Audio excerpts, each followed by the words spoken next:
गई पर मुझे नॉन जॉब के नंबर मिल गए। पर जब उसने भरा था उसके घर में नौकरी नहीं थी। जैसा कि आपने सिनेरियो पूछा, तो 11,22,232 जो कैंडिडेट थे उन्होंने अप्लाई किया था और 7,73,572 लोग परीक्षा में बैठे थे, जिनमें से मेल कैंडिडेट 4,77,926 थे और फीमेल 2,95,627 थे। जो ट्रांसजेंडर जिनको हम बोलते हैं वो 19 कैंडिडेट थे और टोटल कैंडिडेट जो क्वालिफाई किए हैं रिजर्व कैटेगरी और जनरल के वो 3,57,562 संख्या है, जिनमें मेल 2,25,005 और फीमेल 1,32,551 और जो ट्रांसजेंडर हैं वो 6 लोग क्वालिफाई हुए हैं। इस तरह से 3,57,562 लोग कुल क्वालिफाई हुए हैं और जिन्होंने परीक्षा दी थी ऐसे 4,16,010 कैंडिडेट जो हैं वो डिसक्वालीफाई हुए हैं, जो 50% और 40% की रेशो को अचीव नहीं कर पाए। खत्री साहब, जो ये चयन प्रक्रिया अपनाई गई, रिटर्न टेस्ट था, सारा कुछ था, इसमें पारदर्शिता का भी दावा किया जा रहा है। अब कितनी पोस्टें हैं, इनको कब तक भरा जाएगा और इसमें कितने बच्चों को इनमें से बुलाया जाएगा पोस्टों के अगेंस्ट? अभी हमारे पास सरकार की तरफ से जो सी क्लास के लिए हैं वो 30,369 पोस्टें जो हैं वो आई हुई हैं। इसमें टीजीटी की अलग से 7,500 हैं और पुलिस की लगभग 6,000 पोस्टें आई हैं। टीजीटी तो अलग स्टेट के आधार पे होगी, पुलिस सीईटी से ही होगा। इस तरह से हमारे पास सी क्लास के लिए अभी तक लगभग 42,000 पोस्टों की डिमांड है, जो रिक्विजिशन है वो सरकार की तरफ से आ चुकी है और अगले 15 दिन में हम इन 42,000 पोस्टों का विज्ञापन करने जा रहे हैं। खत्री साहब, अभी तो जो रिजल्ट आया उसमें बहुत त्रुटियां हैं। किसी बच्चे को 5 अंक नहीं मिलने चाहिए थे, मिल गए, किसी को मिलने चाहिए थे, नहीं मिल पाए, और कईयों की और कई शिकायतें इस तरह की बहुत ज़्यादा जनरल तौर पर देखी जा रही हैं जो बच्चे बता रहे हैं। कल ही हमने एक नोटिस निकाला है अपनी वेबसाइट पे और हमने बच्चों को कहा है कि 15 दिन का टाइम दिया है कि अगर कोई आपको त्रुटि लगती है तो आप उसको सुधार सकते हैं, हम अपने लेवल पे उसको सुधारेंगे और हमने बच्चों को 15 दिन का टाइम दिया है। त्रुटियां कुछ बच्चों को क्लेम के आधार पे हैं, क्योंकि प्रोसीजर 2-3 साल से चल रहा है तो स्टेटस चेंज हो रहा है, और कुछ पीपीपी से हमने अपने नोटिस में ही कहा था कि हम सारी चीज़ें आपकी पीपी से वेरीफाई करेंगे। तो जैसे किसी बच्चे ने क्लेम किया कि मेरे घर में नौकरी नहीं है और उसके घर में नौकरी वाकई नहीं है, तो हमने तो एक सरकार की तरफ से जो नोटिफिकेशन है कि जो नॉन जॉब के नंबर हैं वो केवल उन लोगों को मिलेंगे जिनकी वार्षिक आय 1,80,000 रुपये से कम है। तो बच्चे ने तो क्लेम कर दिया कि मेरे घर में नौकरी नहीं है, मगर एक सरकार की तरफ से कैप भी तो लगा हुआ है ना कि नॉन जॉब के नंबर सिर्फ उसको मिलेंगे जिसकी वार्षिक इनकम 1,80,000 से कम है। कोई बच्चा है उसने कहा कि मेरे घर में तो नौकरी है, फिर भी आपने मेरे को 5 नंबर दे दिए। जब उसने फार्म भरा था उस टाइम उसके घर में शायद नौकरी नहीं थी और उसने क्लेम किया और उस क्लेम को हमने एज इट इज मान लिया। अब सारी चीज़ें वेरिफिकेशन पे जा रही हैं, जिसकी कोई त्रुटि है उसको हम ठीक करेंगे, चाहे हमारे लेवल पे होगी चाहे कैंडिडेट के लेवल पे। खत्री साहब, मैं आपकी बात से इससे सहमत नहीं हूँ कि बच्चे ने जब फार्म भरा, मैं आपको एक एग्जांपल देता हूँ। एक सगे भाई बहन है, उन्होंने भरा, बहन को तो 5 नंबर नहीं मिले, भाई के 5 नंबर जोड़ दिए गए, जबकि उस परिवार में सरकारी नौकरी है। तो ये त्रुटि तो कहीं ना कहीं आपके ऑफिस के एंड पे भी रही है या एजेंसी जो इन्वॉल्व है उसके एंड पे भी रही है। हो सकता है वो कहीं पीपीपी के लेवल पे भी हो, पीपीपी में अपडेट ना हो ये चीज़, और हमने सिर्फ पीपीपी को ही आधार मानना है, वहाँ शायद अपडेट ना हो। पीपीपी में भी ये चीज़ ऐड है। ये पर्टिकुलर केस को मैं जानता हूँ, इसलिए मैंने आपसे बताना चाहता हूँ कि आपके कहीं ना कहीं त्रुटियां आपके विभागीय भी। अगर आप हमारे पास जो उसने एप्लीकेशन फॉर्म भरा और जो उसको अब स्कोर कार्ड मिला और पीपीपी, अगर ये तीनों चीज़ें लेके आप आ जाएं, हम दूध का दूध पानी का पानी कर देंगे कि किस लेवल पे त्रुटि है।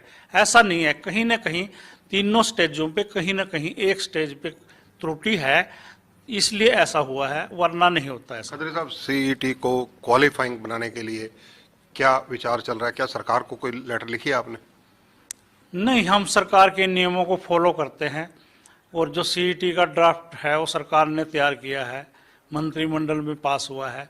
इसमें किसी तरह का जो बदलाव है, करना नहीं करना, ये सरकार के लेवल पे है।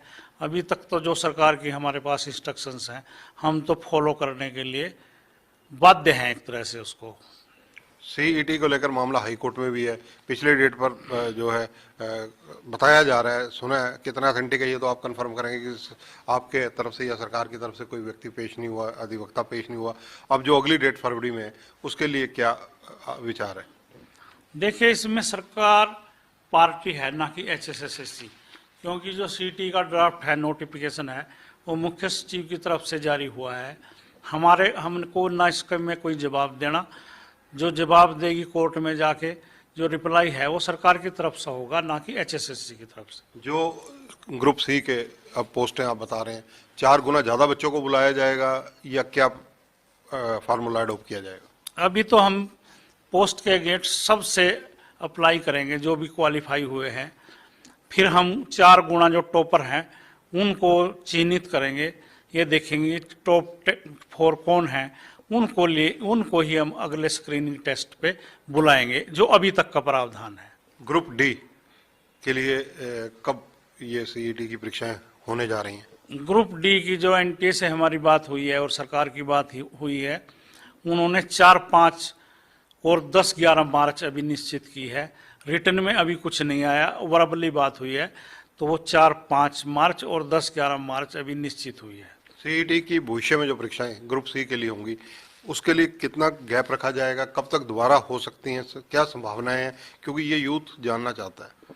मार्च में हम जो सीईटी की परीक्षाएं हैं, जो टेस्ट के पोस्ट के अगेंस्ट है, वो मार्च में शुरू करने जा रहे हैं।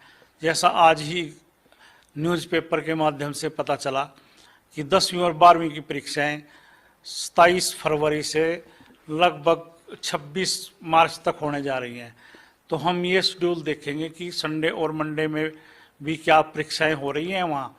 अगर परीक्षाएं नहीं हो रही है तो संडे मंडे को लेके हम मार्च के फर्स्ट वीक में भी ये शुरू कर सकते हैं, वरना परीक्षाओं के बाद तुरंत बाद हम अपनी जो पोस्ट के अगेंस्ट हमारी परीक्षाएं हैं उसको शुरू करने जा रहे हैं। अगले चरण की परीक्षाओं में क्या 25% हरियाणा से संबंधित जनरल नॉलेज के क्वेश्चन पूछे जाएंगे? नहीं, ऐसा कोई प्रावधान अभी नहीं है, क्योंकि ये सीईटी में हम पूछ चुके हैं और हम जो अगला जो क्वेश्चन पेपर है वो सिलेबस आधारित करेंगे। जैसे कोई जेई सिविल के लिए परीक्षा देने आ रहा है तो हम लगभग 50% से ऊपर उसको उसकी इंजीनियरिंग के बारे में पूछेंगे और 40% हरियाणा, जीके, अवेयरनेस, बाकी सब 40% या 30% पूछेंगे।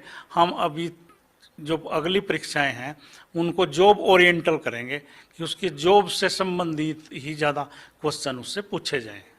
खत्री साहब, क्योंकि सोशल मीडिया पर आपको लोग बहुत फॉलो करते हैं, आप इंटरव्यू के इंतजार करते हैं, जो सोशल मीडिया पर लोग जानना चाहते हैं कि जिन लोगों की सीईटी में कैटेगरी ही बदल दी गई, उन लोगों के लिए क्या प्रोविजन है? नहीं, हमने दिया ना टाइम 15 दिन का। अगर कोई इस तरह की त्रुटि है तो बच्चा जाके उसको दुरुस्त कर सकता है। हम सब चीज़ों को एक एक को बड़ा चेक करके नोट उससे बिल्कुल अच्छी तरह से चेक करके सब त्रुटियों को ठीक करेंगे अगर कोई कैटेगरी चेंज हुई है किसी की। आगे आने वाली जो भर्ती हैं उनमें क्या सब इंस्पेक्टर की पोस्टें भी निकाली जा रही हैं? नहीं, अभी तक हरियाणा पुलिस सब इंस्पेक्टर के हमारे पास कोई डिमांड नहीं है। 5000 कांस्टेबल मेल कांस्टेबल और 1000 फीमेल कांस्टेबल की डिमांड हमारे पास पुलिस विभाग की तरफ से आई है। एसआई की अभी तक कोई मांग नहीं है हमारे पास। हरियाणा पुलिस का जो मामला हाई कोर्ट में लंबित है या हाई कोर्ट में से कुछ ना कुछ डायरेक्शंस भी शायद आई हैं, उस मामले में क्या रुख रहेगा? कब तक उनकी ज्वाइनिंग हो सकती है? फरवरी, जनवरी शायद कोई डेट लगी हुई है और मुझे उम्मीद है कि वो इसी महीने में, हमने परिपोन डेट भी मांगी है, तो अगर वो जनवरी में नहीं होता तो फरवरी की जो निश्चित डेट है शायद हमारी बात से जो है कोर्ट कन्विंस होगी और बच्चों की प्रॉब्लम को भी उस नज़रअंदाज नहीं करेगी और उनको सोल्व करेगी।